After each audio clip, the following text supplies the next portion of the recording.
We're back with another 2021 rookie profile. Is Trey Lance a heat seeker? Watch and find out.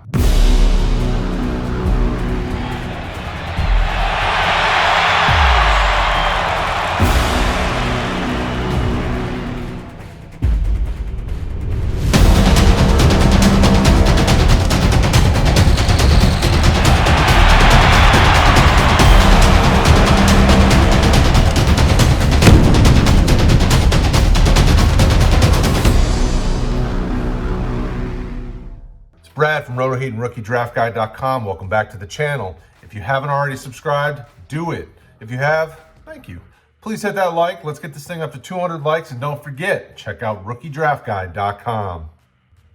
Is Trey Lance a top 3 fantasy rookie quarterback coming out in this draft class? Let us know in the comments below. Trey Lance, the 6'3", 6'4", dual threat quarterback out of Marshall High School in Marshall, Minnesota, was under the radar coming out. You know, nationally ranked, he was very low. He was the number 49 overall dual threat quarterback coming out. But he got offers from Boise State, Cornell, Northern Illinois, Brown, before he accepted the North Dakota State offer. He's a guy that, you know, when you look at his college stats, you see one big year, or I should say, 1 year with some very interesting things on it that really kind of dive into the psyche of this young individual. So 2018 threw one pass as a freshman. As a sophomore, he went quite a bit higher. So he had 287 attempts. He completed 192 of those. So that's almost 67% completion percentage, which is good for a freshman. And really, that's good. I mean, I shouldn't just say for a freshman. That's good. Almost 70% is really, really nice. 2,786 yards, so a little light, you know, at just under 9 or under 10 yards per attempt, you know. But when he's running a lot of quick stuff out of pistol and shotgun and things like that, and doing a lot on the ground, that's kind of the offense they run. So, you know, I think the words you would hear, dip and dunk, is pretty regular, would be pretty regularly used. 28 touchdowns. 0 interceptions. 0. That's a record right there. That's something you just don't see. Big stuff. What that shows you, though, is that shows you an individual that is very smart with the football. You know, obviously he didn't complete every pass, you know, so some of those were dropped. Some of those were misfires on his part, but he never put it in such a position that it was picked off by the defense. And obviously, the conference is in, you know, there's some guys that are solid, but there's some that are not so solid. So, you know, some of that is the level of play as well. But a lot of it is smart with the ball. And that's a really cool thing coming from a guy who's, you know, who's just in his first full year of starting at the collegiate level. That's impressive. To add on top of that, though, this is where it gets even more intriguing for our fantasy perspectives.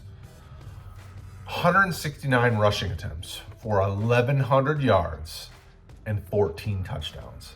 6.5 yards per attempt is bonkers. I mean, that's great.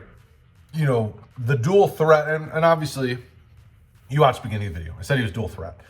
That's huge. This type of quarterback, for fantasy purposes, can be quite appealing. You know, think of I mean, when you look at these types of stats, you could have easily said these stats for a Lamar Jackson season, and you'd have been like, I completely see that. You know, I'm not saying he's Lamar Jackson 2.0, but what I am saying is you've got a dynamic dual threat quarterback coming out of college that, in the right system that accentuates those skills, that could be huge for your fantasy team. So the reason you're here, what do you do with him in your fantasy drafts? He is going to be a guy. One QB is obviously going to slide down unless something unforeseen happens in the NFL draft and he goes super early first round. Super flex, you know, you could see him sneaking into the first round consideration depending on landing spot.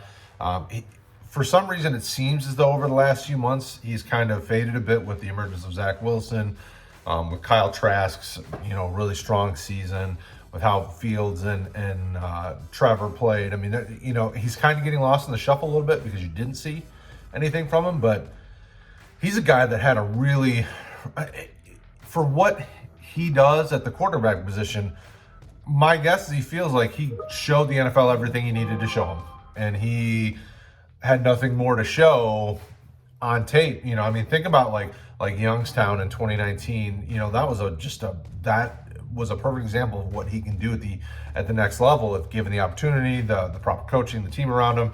Obviously, his San Diego State tape is on the opposite end of that spectrum, maybe not the best, but rookiedraftguide.com, we've got our film up, some of the stuff that we watched, so that you can look for yourself. It's a one-stop shop for you so that you don't have to go digging around and try to find it. We got it for you.